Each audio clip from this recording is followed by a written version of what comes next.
Welcome, fellow Biafrans, lovers of freedom across the world. I welcome you to this amazing platform on this very program today. Thank you for joining me wherever you are joining me from. I appreciate you. Please kindly like and share this program to all platforms. Share to family and friends. Share to everyone that is close to you. In this platform, remember, we bring information on things that are happening around the world, more especially things that have to do with the Biafra restoration.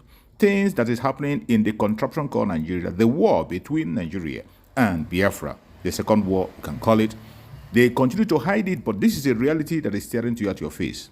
Today, I am sharing with you a very strong emotional speech that was made by the Prime Minister of Biafra government and the Commander-in-Chief of the Armed Forces of Biafra, Mazi Simon Ekpa Njoku. I want you to listen carefully to what he has to say. This very program is very, very important. After listening to him, you will never remain the same if you are a Biafra. And if you are not supporting Biafra, you will definitely start supporting Biafra. Let us listen to the Prime Minister, Mazi Simon Ekpa Njoku. Let's watch. My fellow Biafrans, do not allow Nigeria terrorist state, nor their agent and affiliate to tell you you can't get your freedom. I am here to tell you that we are going to get our freedom, and we are going to do everything possible for this particular freedom to be achieved. And I'm going to share it with you, the story of Israel, which everybody knows about Israel, but many people do not know what Israel went through.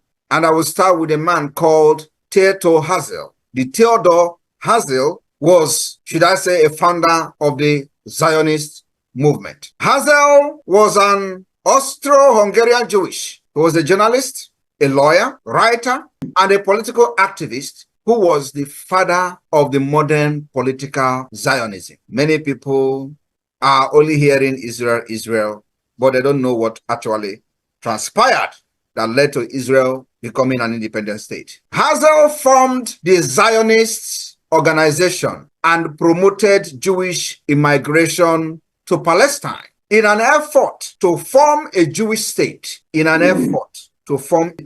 Today, there is a Jewish state called Israel, State of Israel. Due to his Zionist work, he is known in the Hebrew Kozeh, a visionary of the state. He is specifically mentioned even in the Declaration of Israel Independence. This man was mentioned and is officially referred to as the spiritual father of the Jewish state.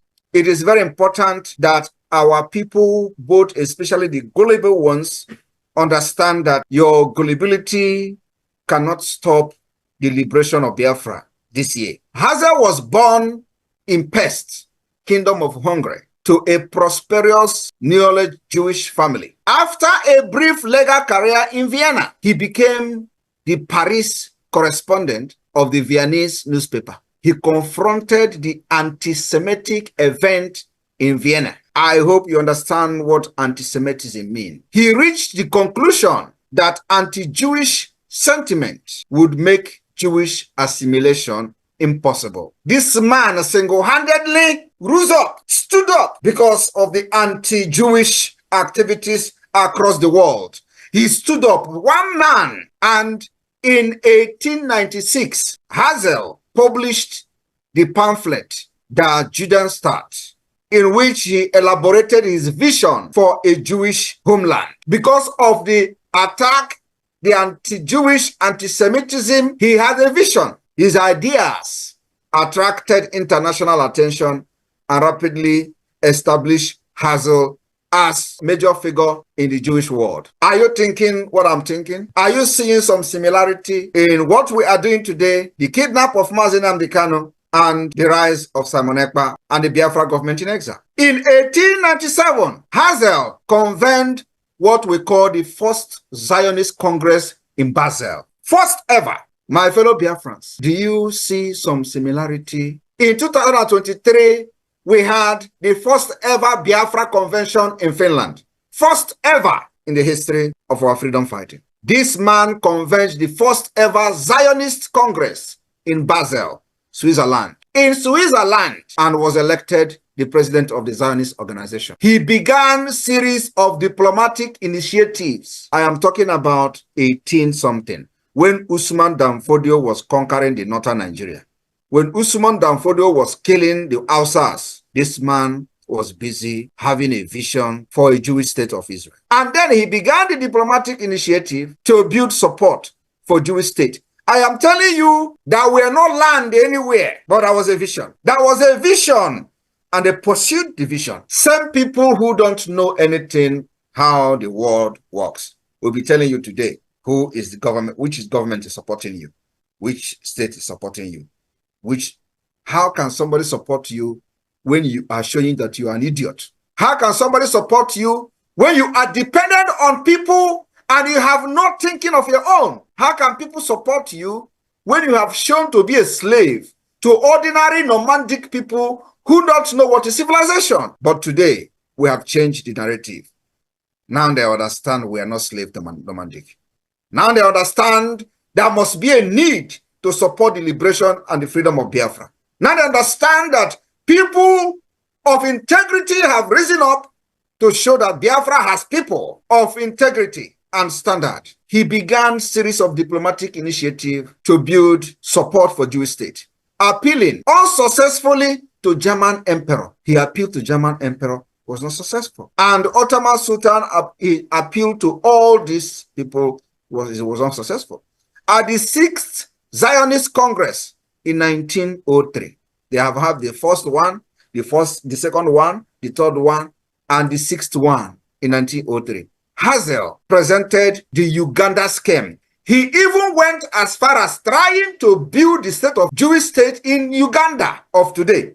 Are you aware of that? Are you aware that Israel had a vision to establish a state in Uganda? Present-day Uganda. That is people, I don't know how many of you, and of course, the gullible ones who are looking at what we're doing today are stupid and whatever. I don't know how many of them are aware of this, that Israel wanted to establish a state in Uganda, present Uganda, championed by Hazel. This was endorsed by Colonial Secretary Joseph Chamberlain on behalf of the British government. The proposal, which sought to create a temporary refugee for the Jews, ultimately rejected. Hazel died. This man died at the age of 44 in 1904 and was buried in Vienna. Now, let us also go fast forward after the Hazel attempt to establish Jewish state in Uganda, which was supposed to be the temporary refugee place, because of the anti-Semitism, anti-Jewish that was on rampage all over the world.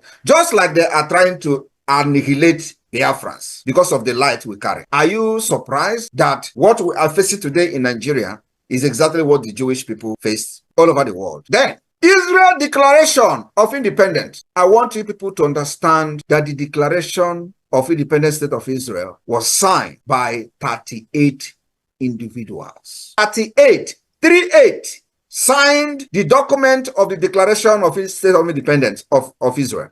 Are you aware of that? Are you aware that it was only 38 people that signed to declare Israel as an independent state?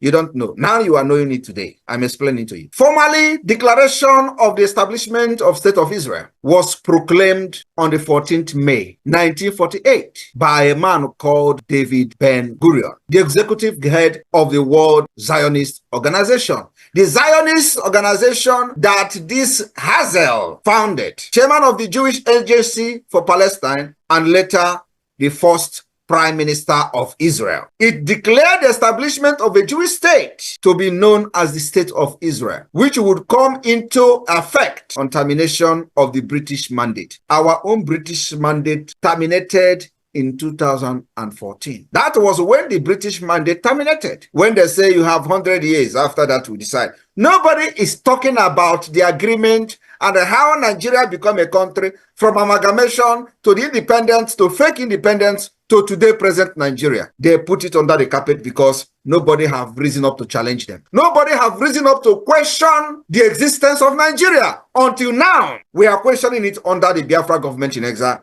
And we'll question it with gun, we'll question it with bomb, we'll question it with civility, we'll question it diplomatically, and we'll question it politically. And that is the multi-dimensional approach. That thing they are avoiding to discuss, that particular existence of Nigeria or continuation of Nigeria, they have been avoiding to discuss, will be forced to discuss. They will be forced with the activities and the actions of the Biafra government in 2024. That's where we are going. That's why all these shenanigans, all this their regional government, all this nonsense you see happening are happening today. And they have not actually started hitting the point, because the point remains the continual existence of Nigeria as a country. They are not discussing it. What was the agreement of 1914? What was the agreement thereafter? Independent. What happened for after the 100 years of Nigeria? Nobody is discussing it. And we have seen Nigeria has become the worst and evil state. A terrorist state it has become, and such state should not be allowed to stay even the next minute. That's why Biafra has decided to fight their way out. Not the type of war we fought in the 67. That was a very big lesson that we have learned. And today we are fighting differently. I am telling you, if this liberation of Biafra is going to take us the next 20 years after the 2nd of December, we are ready for it. But let us continue so that you understand how freedom is fought. Because many of you who have been in this struggle for the past 20 years actually was following people who do not know what they are doing. And either they were being sabotaged, especially from Mazen Amdekano, who set up the indigenous people of Biafra, surrounded himself with criminals who were not actually fighting for freedom. Now, the event of the termination of the British mandate, Israel immediately wanted to declare their independence. Immediately that termination of the British mandate, on the same night, the event is celebrated annually, the declaration of Israel. Now, let me also inform you that the possibility of a Jewish homeland in Palestine had been a goal of the Zionist organization, the Zionists founded by Hazel, since the late 19th century. In 1917, British Foreign Ministry Arthur Balfour stated in a letter to the British Jewish community leader Walter Lord that His Majesty government views with favor the establishment in Palestine of a national home for the Jewish people, and will use the best endeavor to facilitate the achievement of this object. It's being clearly understood that nothing shall be done which may prejudice the civil and religious right of existing non-Jewish community in Palestine, or the right and political status enjoyed by Jews in other countries. Now they are supporting the establishment of the state of Israel. What happens to you that is yet to get support from the British government? Have you asked yourself that? Because they see that you have been conquered. Maybe you have been conquered.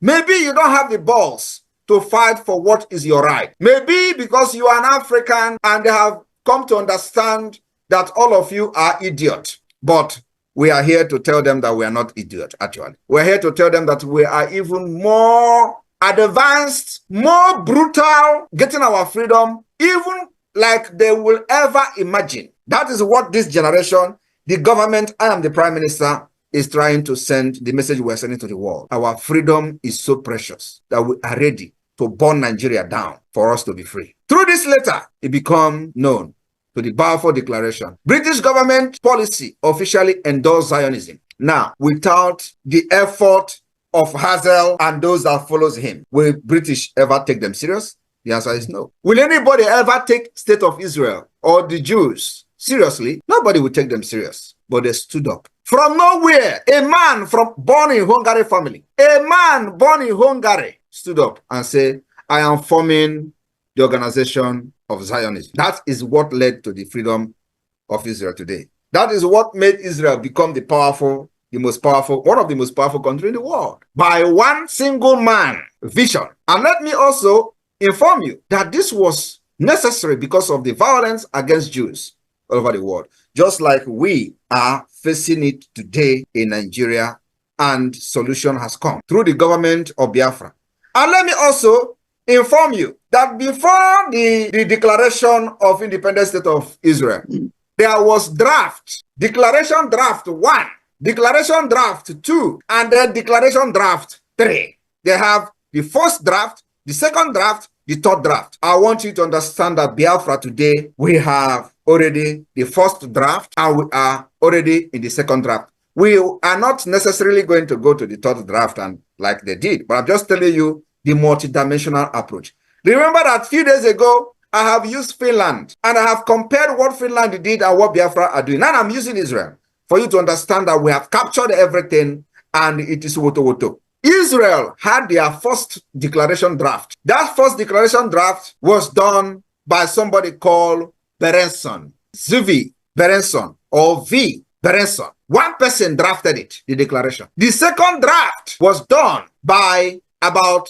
5 men. 5 men drafted the second draft of the declaration of the state of Israel. The third draft was done by 4 men. I am telling you, after that, the declaration follows, which were signed by 38 persons. Now, drafting the text, the first draft of the declaration was made by this Berenson, the legal advisor of the trade union, and later a justice of the Supreme Court, at the request of Pinchas Rosen. A revised second draft of the declaration was made by 3 lawyers, Abraham, and of course, another one, David Rames. Meeting, which include David and many others, produce the final text. Today, the Biafra government have what we call the Declaration Drafting Committee. Declaration Drafting Committee, headed by Dr. Bryson Okoma. Exactly the same thing. Now, you are seeing similarity in the state, in the pathway for this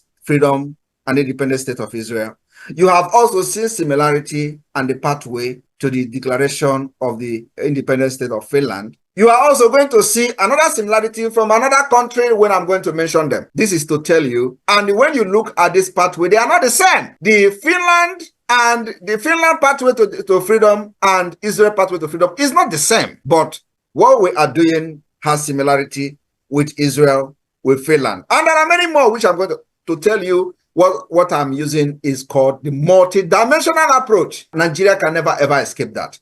So we will make sure that if this fail, the other one will not fail. And if this one fail, the other one will not fail. And that's exactly what we are doing, because Nigeria is a complex country. Because of the vested interest of the world powers, it needed a very complex solution. And we found it. We found it. We have solved the mathematics and they found X. And they don't even know that mathematics is cooling in our fridge. So what we do is we are going one after the other to take the solution, the equation, what we use to solve this mathematics, and apply it to our everyday activities in the liberation of Biafra. Now, I want you also to understand that the vote of the 12th May 1945 was convened to vote on the Declaration of Independence. 3 of 13 members were absent. They had 13 members to vote, and 3 of these 13 members, they were absent, and some of them were being blocked in besieged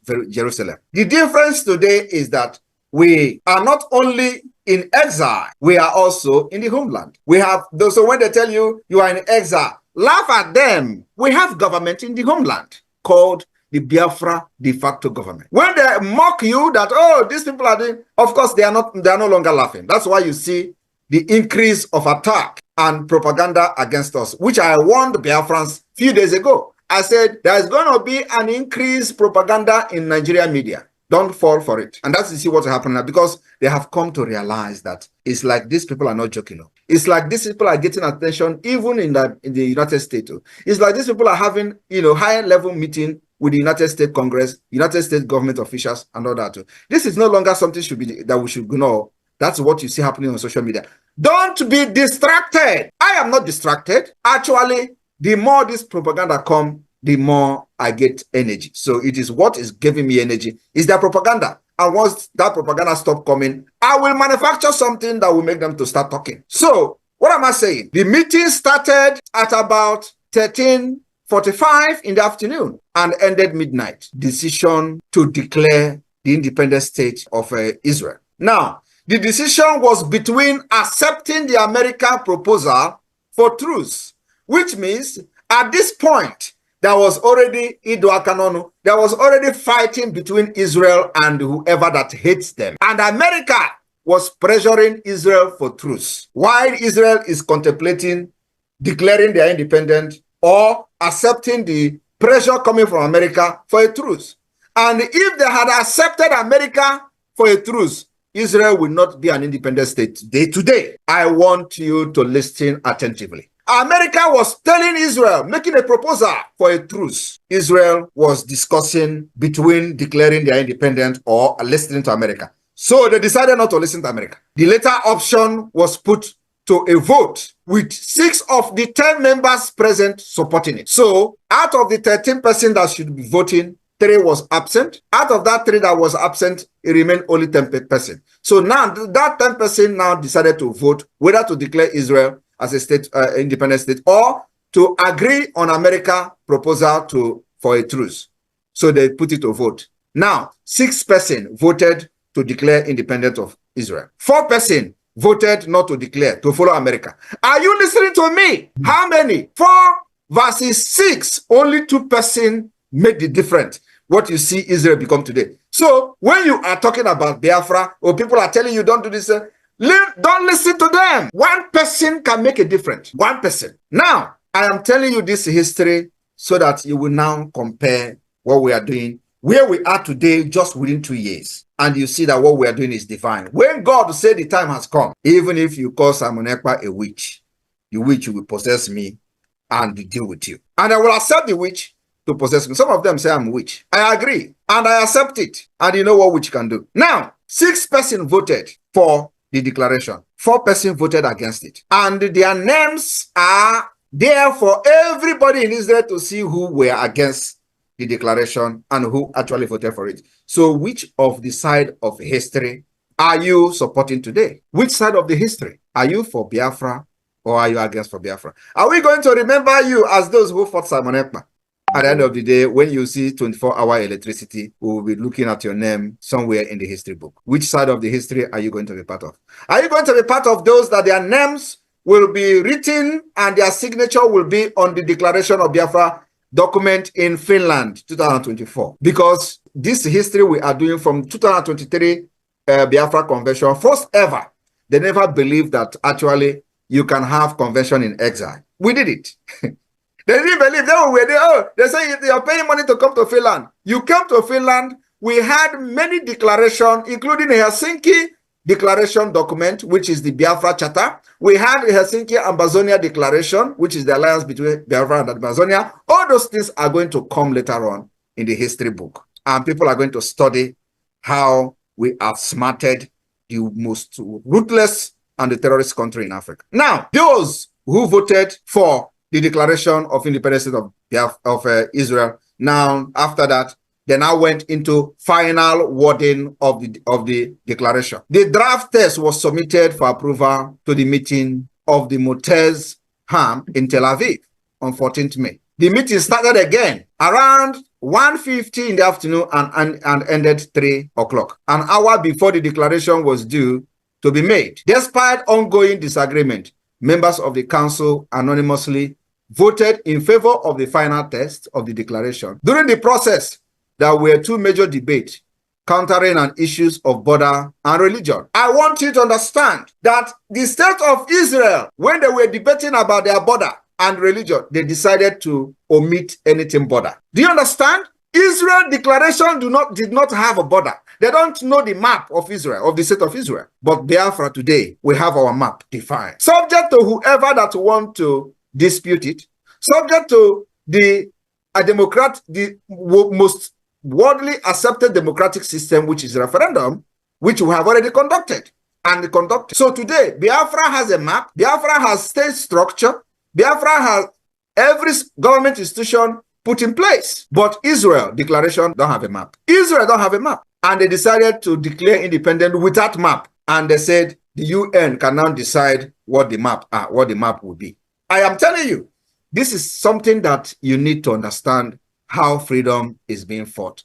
You don't allow people to ride you. The borders were not specified in the declaration, although its 14th paragraph indicated a willingness to cooperate in the implementation of the UN partition plan. The original draft have declared that the borders will be decided by the United Nations partition plan. While it was supported by some people, it was opposed by another and some other people within the Israel cabinet there. We accepted the UN resolution, but the Arab did not. They are preparing to make a war on us if we defeat them and capture Western Galilee and territory on both sides of the road of Jerusalem.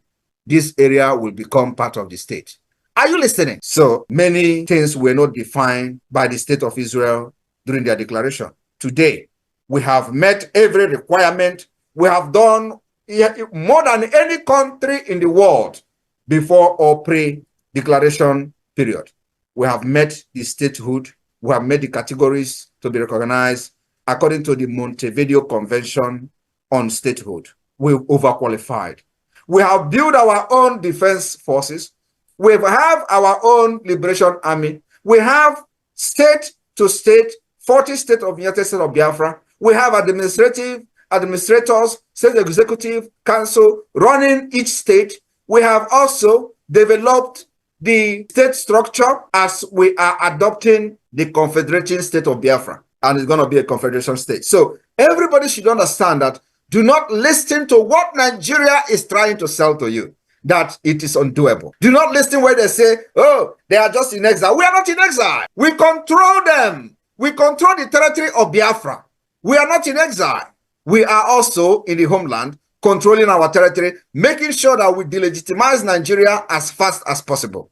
Today, nobody will carry gun and walk freely under Nigeria. You will be gunned down. And if you succeed, even if you are walking, carrying gun as a Nigeria, you will be looking left and right. You're not going to have peace. I will never give them peace until they withdraw from our land. Our main objective and aim today is to make sure that Nigeria withdraw their terrorists they call army, the terrorists they call police, the terrorists they call air force that are coming to bombard innocent people in Biafra land. That is our target. And this target must be met. After December, we must make sure that we have nothing else to do other than neutralizing the presence of Nigeria in our land, including attacking the presence, their offices, because this is where they stay and plan and execute the attack on Biafra people, the terrorism against us, against our women and children. Those offices, barracks, must not be allowed to stay under Nigeria in Biafra territory. And that's the next thing we are going. So 2nd of December is a day that the beginning of the end of Nigeria within our territory will start. My people, do not allow anybody to dictate to you that what we are doing now have not been done before. We don't need them to have been done before. We develop the system that works for us. We develop the way we are going to live Nigeria. And it is only us that this particular system and approach is going to work for. Nobody else.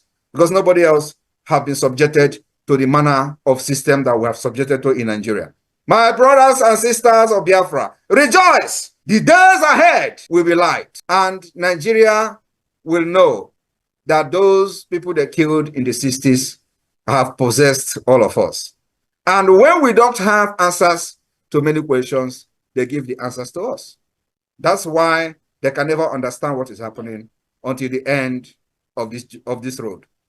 I am standing very strong, and the Biafra will be declared in this country, and we are going to defend it with our guns. We are going to defend it with our men that are very gallantly waiting for a day that the show will begin. I welcome you in Australia.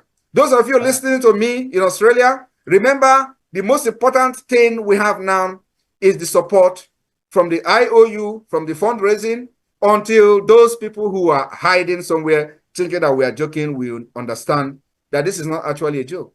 It needed to come out to do more than the Israel did. And in the next 10 years, those who are mocking us today will be put to shame.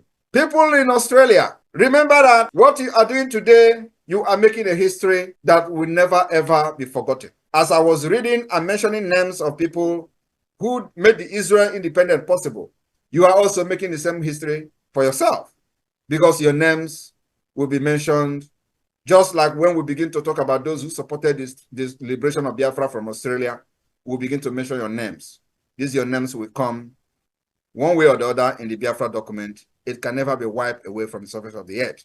We will write how we visited state to state, country to country, soliciting for funds, and they were laughing at us.